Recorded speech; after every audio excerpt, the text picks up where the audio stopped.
ঠাকুরের সন্ন্যাসী সন্তান স্বামী ত্রিগুণাতীতানন্দজি বলিলেন, যে সব লোক ঠাকুরের সঙ্গে থাকত এবং তাকে দেখত তারাই আমাদের কাছে গল্প করেছিল। তারা দেখত ঠাকুর শ্রীরামকৃষ্ণদেব সকাল থেকে রাত্রি পর্যন্ত একা আসনে একভাবে বসে আছেন। তিনি ক্ষুধা, তৃষ্ণা, শীত, উষ্ণ, ভয় কিছুই অনুভব করতেন না। কেবল অনুভব করতেন সত্যের জন্য এক জ্বলন্ত আকাঙ্ক্ষা। এই সত্যনিষ্ঠাই তাকে শক্তি দিত। অন্যেরা তার কাছে এসে তার নাম ধরে ডেকে বলতো, ওঠো, বাইরে যাও, কিছু খাও, তা না হলে মরে যাবে।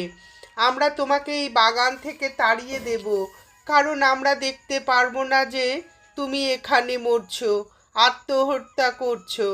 মনে হতো তারা যেন গাছ